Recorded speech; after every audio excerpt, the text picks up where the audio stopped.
안녕하세요. 9월 5일 목요일 신나게 시작하겠습니다. 홍콩이 송환법 철회 발표한 거, 그래서 이 지역 긴장이 크게 완화된 것이 호재가 되어서 비교적 크게 상승했습니다. 3대 지수는 어제 하락분 그 대체를 바로 만회한 것 같은데 다우지수 237포인트 상승했고요. 반도체 지수가 2.8%대 급등하면서 나스닥 크게 올랐습니다.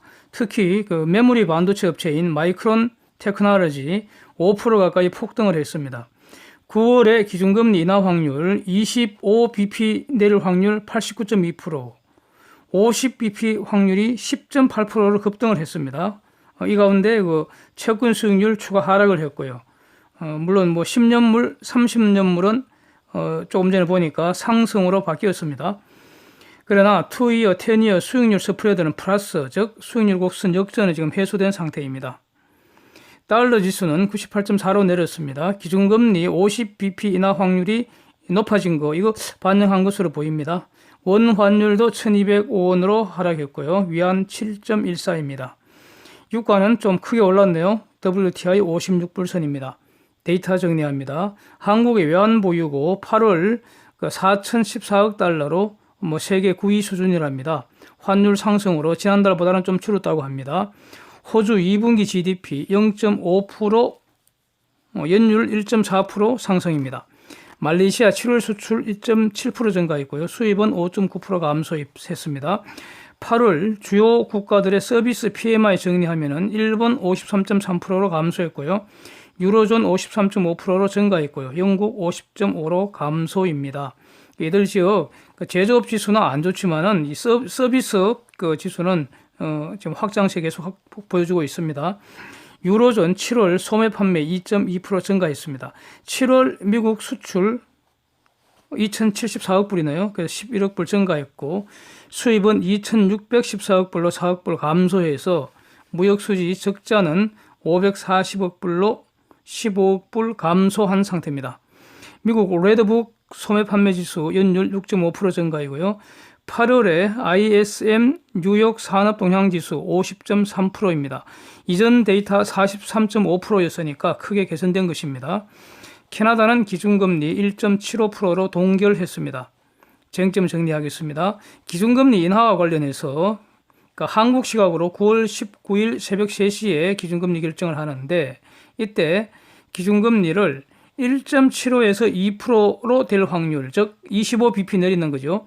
이게 지금 89.2%로 하락을 했고요. 1.5에서 1.75%가 될 확률, 즉 50bp 확 내린다는 거 아닙니까? 이 확률이 10.8%로 급등을 했습니다. 이거 이제 시시각각 바뀌고 있는데요. 즉 기준금리 내릴 확률은 100%인데 50bp 인하 확률이 어제까지만 해도요 1%도 안 됐습니다. 그런데 오늘 10% 이상으로 급등을 했다는 겁니다. FOMC 회의에서 투표권이 있는 그 제임스 블라드, 세인트루이스 있는 총재가 9월 달에 50bp 내려야 한다 이렇게 주장을 했다 이렇게 보도가 좀 됐죠. 아마 이걸 반영한 것 같습니다. 미중 무역 전쟁 격화되고 있으니까 미리 인하하자는 이런 취지였습니다. 그래서 이제 관전 포인트는 다음 주에 이 50bp 인하 확률이 올라가는지 얼마나 올라가는지 이거 아닐까 싶습니다. 중요할 것 같습니다. 미중 패권 전쟁에서 지금 섬뜩한 뉴스가 뜬 것 같은데 이게 주목되지는 못하고요. 지나간 얘기니까 주목되지는 못하고 홍콩 송환법 폐기된 거 이게 환호 랠리를 한 것 같습니다. 물론 그 홍콩의 그 송환법 폐기한 것도 중요합니다. 중공이 멍청하게도 중공군을 진입시켜 갖고 힘자랑을 만약에 했다면 한동안 아주 지저분하게 되는 거 아닙니까? 예? 근데 하여튼 뭐 이런 일이 이제 없어졌으니까 환호 랠리가 일어날 만하다고 봅니다. 예. 근데 이제 지난 8월에 중공이 갑자기 그 미국에서 수입하는 그 750억 불의 보복 관세 발표를 했다는 거 아닙니까? 근데 이걸 보고 트럼프가 뚜껑이 진짜 확 열려서 분노가 끓어 넘쳤다는 겁니다. 그 영어 표현 한번 보면은 so angry that two double tariffs 이게 이제 그 키워드 같은데 so angry 우리 그 중학교 때 공부한 so that 그 영어 구문이 나왔습니다. so angry that 너무 화가 나갖고 그냥 아예 그 기존 관세를 더블로 올리려고 작정을 했다는 겁니다. 트럼프가 즉 2,500불 2,500억 불 그 관세 25%를 아예 50%를 팍 올려버리고 3천억 불 관세 10%가 아니라 20%로 하려고 했다는 겁니다. 정말로. 그래서 무니션하고 라이트하이즈가 간신히 뜯어 말려서 각 30%, 15%로 낮췄다는 거 아닙니까? 예. 이걸 지금 각각 독립된 소스 세 군데에서 확인됐다고 합니다. 그 후 그 트럼프의 말을 다시 한번 정리해보면 그 이후에 트럼프가 무슨 말을 했는가. 이번에 관세 좀 더 올렸어야 되는데 5% 너무 적게 올렸다고. 아쉽다. 이런 말 했었죠. 그 다음에 미국은 준공 따위 필요 없다. 준공이 없는 거 오히려 더 좋겠다. 이런 섭득한 말을 했습니다. 그 다음에 준공에 있는 미국 기업들은 떠날 준비해라. 이랬죠. 그 다음에 준공이 질질 끌게 하면 더 분명히 더 힘들어질 거다.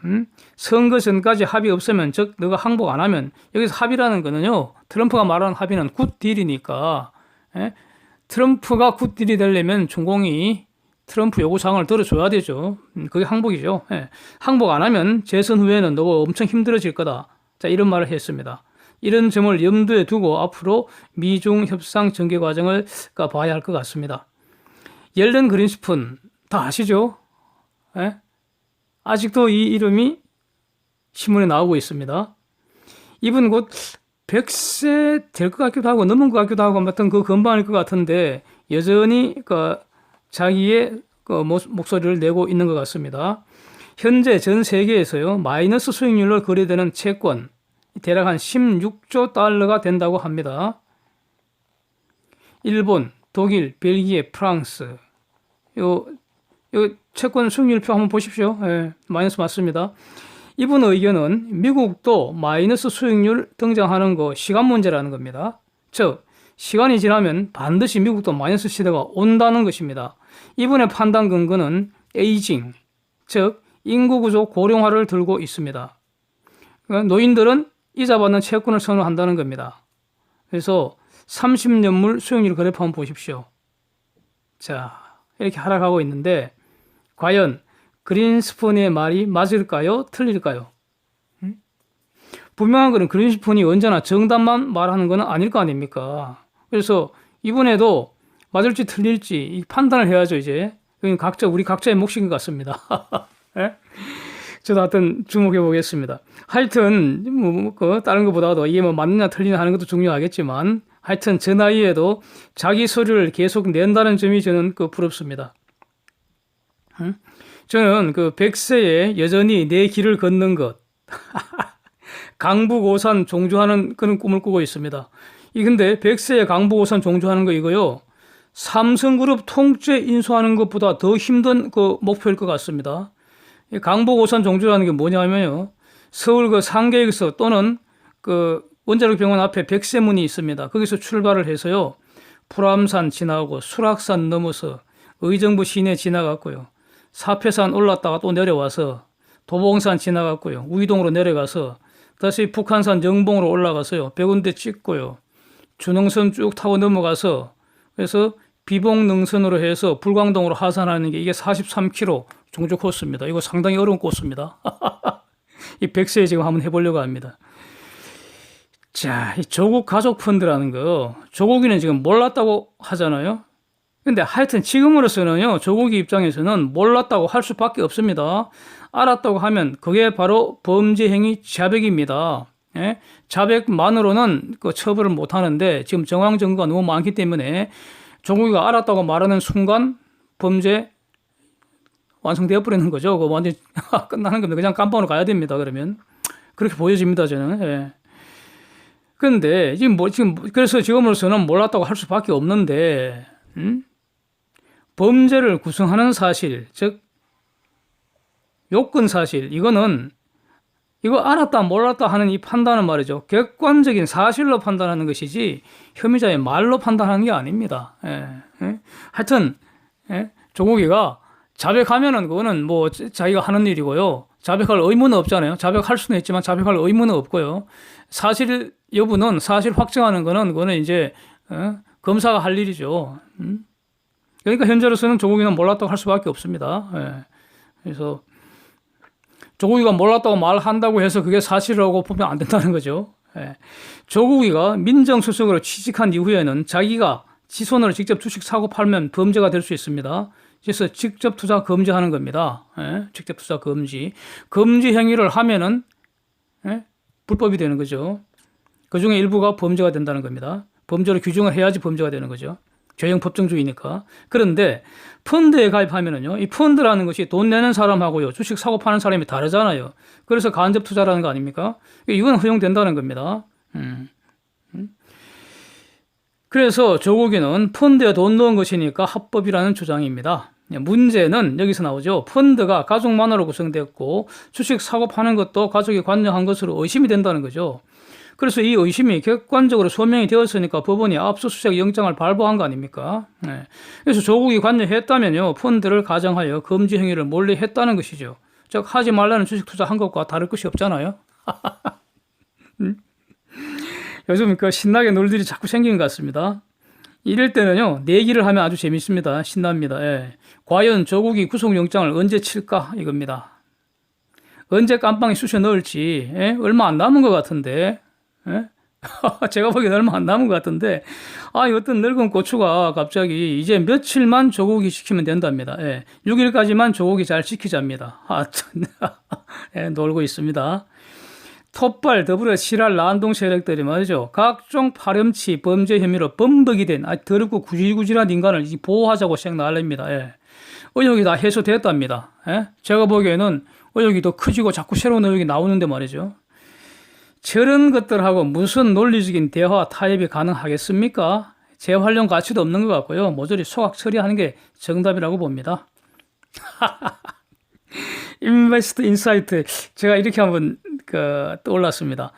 홍콩에 대응하는 중공의 대응, 어떤 전략, 이번에는 수를 잘 둔 것 같습니다. 결국 송환법, 이 익스트라디션 빌이라는 거, 이 완전 폐기 발표를 했잖아요. 만약에 중공군 진압시켜서 강제 진압하고 그 송환법을 강행을 했다면 이게 정말 멍청한 꼴통짓이었을 거랍니다. 제가 이런 짓 못할 거라고 며칠 전에 지난주인가 제가 말씀을 드렸습니다. 폐기한 것이 현명하다고 저는 봅니다. 왜냐하면 시간이 지나면, 즉 2047년이 되면은 홍콩 기본법은 조용히 사라집니다.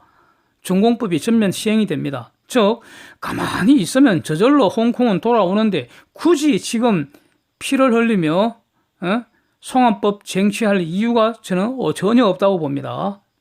지금까지는요, 쌍방이 그냥 몸풀기 한번 한 것 같습니다. 본 게임은 이제부터 아니겠습니까? 이번에 확실히 확인된 것은 지금 홍콩 시민들 거의 대부분의 의사는 노 중공, 노 차이콤 이겁니다. 중공 체제 거부하는 겁니다. 그런데 문제는 남은 시간이 28년도 안 된다는 겁니다.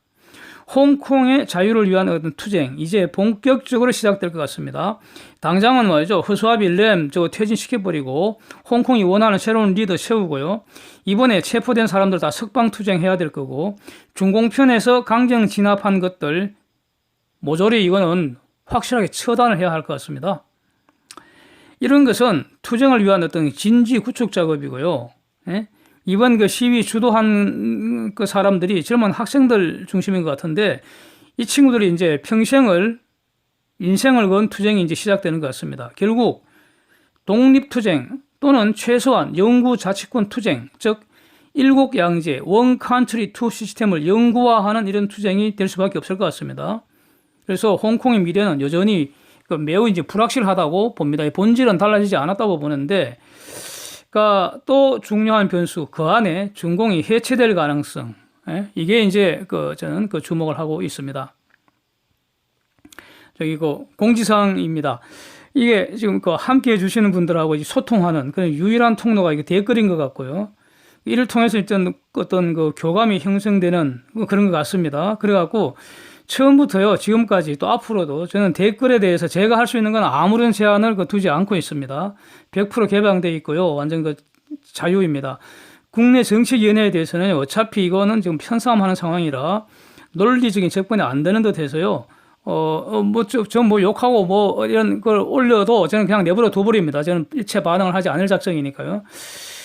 그런데, 그래서 제가 뭐 일일이 대응은 안 하지만 그렇다고 제가 막고 그러지는 않을 겁니다. 그런데 유튜브 시스템에서요, 이게 기계적으로 걸러내는 그런 그 체계가 있습니다. 이것은 저희 영역이 아닙니다. 최근에 그 두 가지 어떤 그 관찰된 사실이 있는데, 그러니까 어떤 분들이 댓글을 올리신 거 제가 앞부분이 보이긴 합니다. 아, 올리셨구나. 이게 보이긴 합니다. 이게 확인이 되면은. 근데 이게 표시가 안 됩니다. 표시가 안 됩니다. 그런 사례가 계속 발생하고 있습니다. 주기적으로. 예? 그렇다고 특별한 문제 있는 것은 아니라고 보이고요. 그 내용에. 그건 아니고 시스템에서 이 표시를 막는 것 같습니다. 시스템에서. 인공지능 수준이 낮다는 거죠. 그래서 이거는 검열의 문제는 아닌 것 같고요. 제가 보기에는 유튜브 인공지능이 아직 수준이 낮아서 반응을 잘못하고 있는 거 아닌가 이런 생각을 하고 있습니다. 그래서 결국 사람의 누리가 기계의 실수를 감수해야 하는 것 같습니다. 비슷한 것인데요. 그러니까 제가 어떤 여건을 봐서 댓글에 답글을 쭉 올렸는데 나중에 보면은 제가 올린 답글이 다 사라졌더라고요. 예. 최근에 경험을 했는데 어떤 거는 남아 있고, 이것도 역시 시스템의 일시 에러라고 저는 생각합니다. 이거는 검열의 문제는 아닌 것 같고요. 그런데 그 검열이 강하게 의심되는 사례가 주기적으로 발생하고 있는 건 있지 않은가 이런 의심되는 게 있습니다. 이게 제가 아주 유심히 이 주장을 하려면 증거를 확보를 해야 되기 때문에 아주 유심히 조용하게 지금 계속 관찰하고 있습니다. 그 유튜브에서는 그 각종 형태의 불법 영상 많은 거 아닙니까? 뭐 폭력적인 거, 뭐 하여튼 여러 가지 그 불법 영상을 미리 차단하기 위해서 이거 인공지능 시스템을 작동을 합니다. 그래갖고 영상을 올리면 그 인공지능 시스템에서 일단 한번 걸러버립니다. 기계적으로. 그래서 그 결과에 따라 여러 단계 제한 조치를 하는데 그중 가장 그 대표적인 게 그 광고 차단 조치입니다. 이거는 그 운영자만 볼 수가 있습니다. 그 광고가 차단된 그 영상에는 노란 달러 표시가 딱 붙습니다. 이게 그 유튜브 이 시스템이 보니까요. 저도 말씀드렸는데 3월 13일에 생긴 처음으로 한 겁니다. 그래갖고는 4월 13일이 되니까 한 달 좀 지나니까 1000명 넘고 뭐 4000시간인가 이게 어떤 요건이 그러니까 충족이 돼 갖고 저도 이거 전혀 몰랐습니다. 이걸 그러니까 제 친구나 지인들한테 전혀 아직도 알리지 않고 있거든요. 그냥 내용만으로 지금 이렇게 해와서 한 달 정도 지나니까 이렇게 광고가 붙더라고요. 예, 그 이후부터. 그랬더니 알고 봤더니 그 광고 수입을 가지고 유튜브하고 운영자가 이제 이렇게 나누어서 한 달 정도 또 더 지나니까 매월 21일인가 이때 그 통장에 달러가 입금이 되더라고요. 그런 시스템입니다. 이 집 알고 봤더니. 그래서 그러니까 보시는 분들이 광고를 쭉 들어주면은 거기서 이제 그러니까 수익이 발생하는 그런 구조인 것 같습니다. 그래서 광고 차단 조치하면은 운영자 입장에서는 왜냐하면 이거 광고 영상 올리고 하는 게 정말 힘이 많이 들더라고요. 정말 힘이 많이 듭니다. 시간도 엄청 들어가야 되고요. 예. 그런데 노란 달러가 딱 들어오면은 그 유튜브 다른 운영자들은 이것 때문에 엄청 스트레스를 받는 것 같아요. 어쩌도 처음에는 이것도 잘 몰랐어요. 나중에 보니까 노란 달러가 막 주르륵 붙어 있더라고요. 그래서 뭔가 해서 알아봤더니 그런 내용이었고요. 그 경우에는 1차로 시스템에서 또 이의 신청하는 그런 게 있습니다. 그래서 이의 신청했더니 한 하루 좀 지나니까 또 다 회복되더라고요. 원래부터 문제가 없었다는 뜻이죠. 기계가 잘못 잡았다는 거 아닙니까? 이게 다 지금 기계적으로 운영이 되는 그런 상황인데, 예? 근데 그 이후에 가만히 봤더니요, 봤더니 제 경우에는 어떤 그 정치적 의사표시가 있는 영상에서는 노란 달러 표시되는 확률이 매우 높더라고요. 그리고 이것을 이의 신청하면은 대부분 또 다시 해제가 되더라고요. 즉 원래부터 아무 문제 없었다는 거 아닙니까? 예? 그러면은 지금 제가 영상이 그래도 오래되지는 않았지만 영상 자체는 상당히 많은 편이어서 지금까지 그 이의 신청해도 노란 달러가 없어지지 않은 영상이 한 3개 정도가 나왔습니다. 그래갖고 처음에는 좀 화가 나서 2개는 아예 지워버렸어요. 예?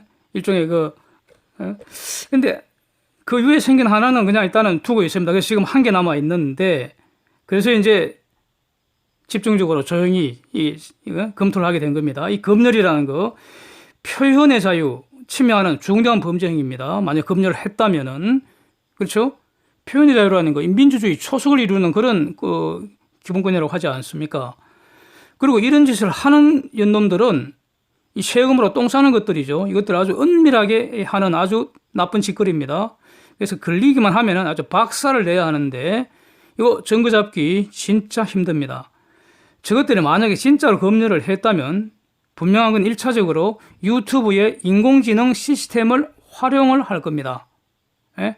그래서 여러 가지 그 짐작이 듭니다. 짐작이 드는데 그래서 이 심정은 가는데 이거 적발해서 처단하는 거 개인 차원은 거의 불가능하고요. 정권이 바뀌면 이거 마음먹고 그 기획수사하면은 분명히 밝힐 수 있다고 저는 보고 있습니다. 그런데 실천적으로 중요한 것은 운영자들이 대응하는 거라고 봅니다. 저는 아주 간단하고 봅니다. 이거 스트레스 받을 일도 하나도 없고요. 네? 멍청한 인공지능 기계를 신나게 갖고 놀면 됩니다. 지 아무리 뭐 슈퍼 인공지능이라고 해도 본질은 기계 덩어리에 불과할 뿐이고요. 그것을 만든 인간이 언제나 한 수 위라고 저는 생각을 합니다. 그런데 이런 슈퍼 인공지능 이거 갖고 노는 방법 이미 이 시장에 많은 평범한 사람들은 다 통달을 하고 있는 것 같습니다. 새로운 게 아닙니다. 예. 예. 해 아래 새로운 것은 없습니다. 제가 예. 가령 말이죠. 예. 가령 저기 뭐 거짓말쟁이 좋은 모시기 패밀리 말입니다. 진짜 더럽고 구질구질하게 살아온 것 같습니다. 제가 보기에는 까먹으면 전부 가짜고 조작질이고 말이죠. 그래서 이거 화난다고 조 플러스 그 받침에 시옷이나 시옷을 한꺼번에 한 방에 발음을 해버리면은 기계한테 걸리잖아요. 예? 뭐 그럴 필요 있습니까? 기계를 피해가면 그만이니까 화를 좀 싹 식히고요. 야, 진짜 이 저놈이 고추까지 살았네. 이래 버리면요. 기계는 모르고요. 사람은 다 알아듣잖아요. 재밌잖아요. 예. 갑자기 삼국 유사에 나오는 서동요 생각이 납니다. 예. 그때나 지금이나 동양이나 서양이나 하여튼 이상입니다. 오늘도 함께 해주셔서 감사합니다.